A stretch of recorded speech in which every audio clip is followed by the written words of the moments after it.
Hey everybody, like a thief, trauma can rob us of our purpose and leave us feeling stuck. So if you're sitting on the sidelines right now and you feel like the rest of the world is moving on, you're not alone. But today we're going to show you how you can find purpose after your trauma. So stick around. The REBOOT Recovery Show helps listeners overcome trauma and mental health challenges. Thousands have already experienced healing by applying what they learned on the show. And now it's your turn.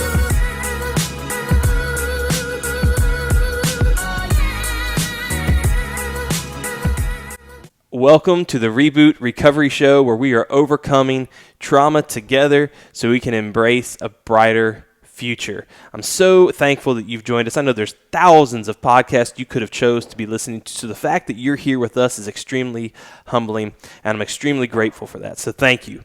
You know, one of the most common questions that I get asked from friends who I've walked through trauma with is this question. They say, how can I find my purpose again? Many of them have went through things that the trauma has taken away, certain abilities, certain skills, or certain motivators, maybe drive that they used to have. Some of them, it's cost them their careers. You see, they had a plan, a mapped out vision of what their purpose and how their life was going to be, and yet now, after this trauma, all of that seems like a distant memory.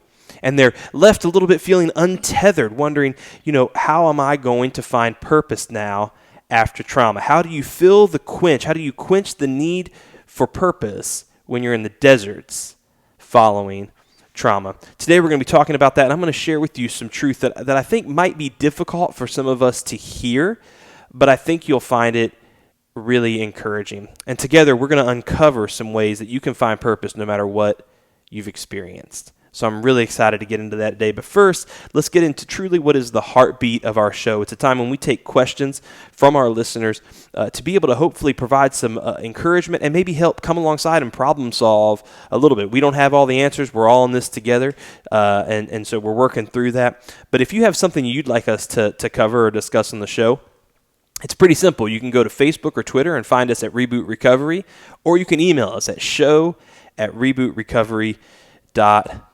So Lori is here with us. She's going to help take some of these questions. Again, she reviews every single question. Not only does she produce our weekly show here for us, but she reviews these questions and really helps us think through these. So if we don't cover one of your questions on this episode, remember, we might cover it in a future episode. So keep listening in as we go to this. So Lori, where should we start today? All right, here's our first question. The listener asks us, since leaving the military in 2015, I have been in a downward spiral.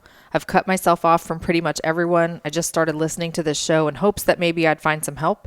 I've tried medications and they aren't seeming to help. I'm stuck and I need a way out. I'm fully disabled as well, so it limits my opportunities. Can y'all help me? Wow. Well, first off, sir, thank you for listening. The fact that you're listening shows that you're taking an intentional step towards healing, because you could choose to just not listen and keep just scrolling through Facebook or whatever, is making you maybe even less content with your life. And intentionality is often the first ingredient needed to begin healing, because no one is going to do the healing for you. It takes personal intention to be able to do that. But that's what makes healing from trauma so hard, is a lot of times the things we need, the ingredients we need most are the ones that trauma robs us of, which is things like intentionality. So hear me when I say this to you, is that your downward spiral, it ends right now. It ends right now. You don't have to continue living in this realm where you just feel like the world is spinning around you and you're stuck and you're just falling. You don't have to do that. There are things that you have control of right now as I speak that you can start making changes that can make next week, next year, the next decade better than you think it could be at this moment. And so that downward spiral, it doesn't have you bound in any way. And again, as I said, simply taking the first step to listen, so doing that, and then the second step of actually submitting a question shows me something really beautiful that I hope you'll find encouraging, which is just those two actions show me that you're already rebounding. You may have already hit rock bottom, but the fact that you're taking some steps now to say, I need help, reaching out, that's courage. That's bravery on display. You're actually on, as they call, the rebound. You're in the recovery stage. And so congratulations on that. I hope you feel encouraged by that. There's there's a difference between having scars and having an open wound. Scars show that there's something that I've been through and that I've healed from, but that still leaves a mark. An open wound is one that's still bleeding, that you are literally bleeding to death. But you see, as you begin to take intentional steps, what happens is slowly and surely that open wound becomes a scar. Not that you'll forget it, but it becomes a scar, and you'll be able to use that as evidence to show where you've been, not where you are. One of the things I'd like to do, if you can help Lori with this, I'd like, we're going to be launching this new thing called My Reboot, and on that there's a new online course called the Reboot 6, and it's going to be 6 key lessons for veterans to help them heal from trauma. And we'd like to give that to you as a free gift. And will you accept that? Will you commit, even now as you're listening, will you take that and complete it? Because these are the 6 key lessons that we found after doing this for 10 years, helping thousands of people. These are the 6 key things that veterans most need to hear to begin to heal. Will you do that? If we would do that, would you accept that gift from us today? And then I think the other thing is I want you to just hear, I can't get into all of it today, so I want you to know we're going to follow up with you more offline after this. But if you're still living, which you are because you submitted that question to us, God has a plan for your life. You see, he isn't done with you yet. He loves you. We care about you and love you. There's people in your world who need you that if you were gone, you would be missed. And I want you to hear that really, really clear, and that God's not absent from your situation.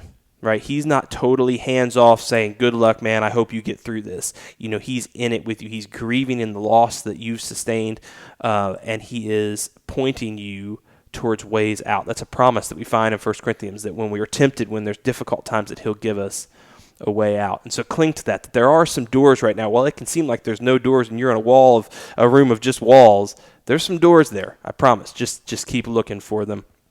And again, we'll be reaching out to you after that, and then we'll commit as a team also to praying for you because your situation may seem dark right now, but in my experience, the city on the hill becomes most bright when it's darkest, and I think God's going to reveal himself to you in some powerful ways, and I think he's already started to do that, and hopefully you find some encouragement in that today. So I don't feel like I fully answered it, but we'll cover more of that offline. That's good. Yep.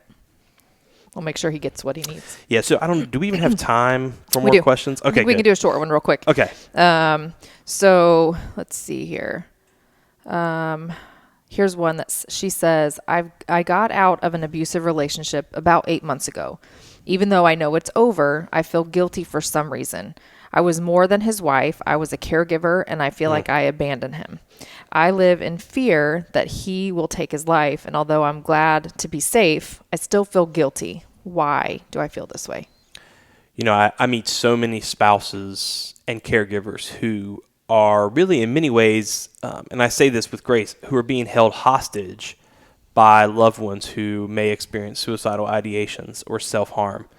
And it is such a scary place to be because you feel trapped on either side, right? If you leave, you feel like you've abandoned them, and if you stay, you risk continuing to harm yourself or enabling a behavior of destruction.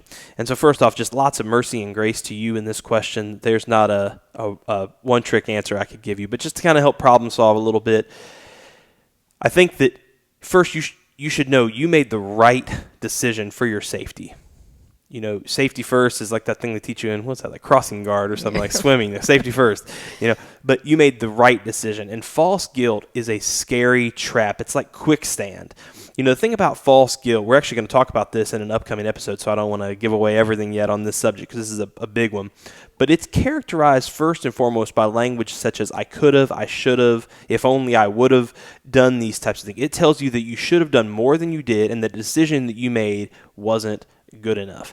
It also tends to rose-color the past a little bit. It tends to well, it really wasn't so bad. Maybe it really wasn't that abusive, right? And so it begins to make you second-guess and doubt the decision you made in conviction at the time. And that decision you made didn't come as an easy decision. You have to remember that. You weighed a lot of factors before you just one day said, after years, I'm just going to see you later, right? And so this feeling, first off, you made the right decisions. And clinging to facts first rather than listening to those feelings, feelings are a terrible indicator of guilt or innocence. Facts are what matter. And so cling to those facts. In my experience, the best way to rid yourselves of feelings of false guilt is to combat the lies that really support false guilt with the truth.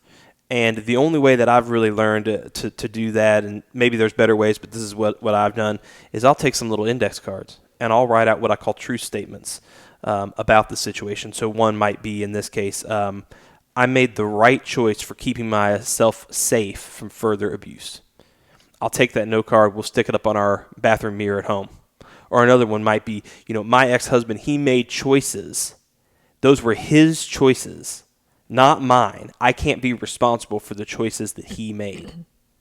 Right? That would be another potential truth. And as you start to speak those truths, it may not be even a bad idea to take some Bible verses about identity. You can do a quick Google search and say, what does God say about my identity? And you can find some Bible verses. Maybe put some of those up there too to remind yourself that you're loved and that you're valued. But my thing is as you start to speak those truths and read those truths over and over again, suddenly what's going to start happening is you're going to start recognizing the false pretense that this false guilt is being fed by. And once you cut off its lifeline, cut off its oxygen, over time it will die, and you'll start to feel a different feeling, feel a sense of conviction that you did the right thing. And I don't think it's a bad idea to continue to pray for him and hope that he heals and does well, and to wish good for him. I don't think that's a bad thing, but that doesn't mean that you're necessarily the vehicle by which he should find that healing. So I hope that was a little bit of encouragement. Great stuff today. Great questions. Thank you. Again, keep submitting the questions. If we don't get to them on air, we'll try to answer them via email or in a phone call format. When we come back, we're going to be getting into this topic about how you can find purpose after or maybe even in spite of your trauma. When we come back after this 10-second quick break. This episode of the REBOOT Recovery Show is sponsored by Authentically American, an iconic American brand that is truly American-made. We are veteran-owned and partner with businesses of all sizes, from colleges and high schools to nonprofits and sports leagues, to provide high-quality, co-branded, made-in-the-USA apparel and merchandise that is competitively priced. We also have our own consumer brand product offering and donate 10% of our profits to veteran and first responder-focused charities. Think of Authentically American as the next Nike or Under Armour, but all made in the USA. Welcome back to the REBOOT Recovery Show. If you're enjoying the show, will you do me a favor? Will you go and share this with your friends? There are so many people who are hurting right now in our country that really need something like this as a weekly encouragement, as a weekly place to connect and to realize they're not alone. And you can fulfill a purpose even right there in sharing that. And also, will you make sure to leave a review? Will you leave a little comment and review saying, hey, this is encouraging, this is uplifting? Because when people read those, they decide if they're going to invest the 15 minutes with us or 15 minutes in, listening to sports radio or whatever it may be. So could you do that for me? That would be really helpful to us. So we're talking about purpose. We're talking about purpose after trauma. Purpose is simply the reason something exists. That's how I would define purpose. It's the reason something exists. The purpose of this chair is to support me. And thank God that it does. The purpose of this table is to hold our things, right? Those are the purpose that it fulfills. But we aren't tables and chairs. See, our purposes are more complex. They're less easy to define because they are multi-dimensional. We don't just serve a single purpose like a chair does or like a table does. We have a complex purpose. See, we're created to love, to serve, to work, to worship. We're created for lots of these different purposes. And we have choices that we make that either bring us closer to fulfilling those purposes and bringing them into focus, or choices that we make that actually make those purposes more difficult to find. And trauma is the third path of purpose, which is trauma can actually make some purposes nearly impossible to seem like they can fulfill if you lost ability or capabilities or skills or talents. And it's not unnatural to grieve the loss of our dreams when trauma happens. We envisioned life a certain way, and when trauma robs us of that, it can feel like our purpose was taken. And so now not only do you have to deal with healing from the trauma, but to make matters worse, you have to also grieve the loss of what you thought was your divine or maybe your destiny and your purpose. I found there's nothing really more overwhelming than sitting across the table from someone and them using language of saying, I'm looking to discover my purpose again. I'm almost reminded of back when I was in college, freshman year, right before freshman year in high school.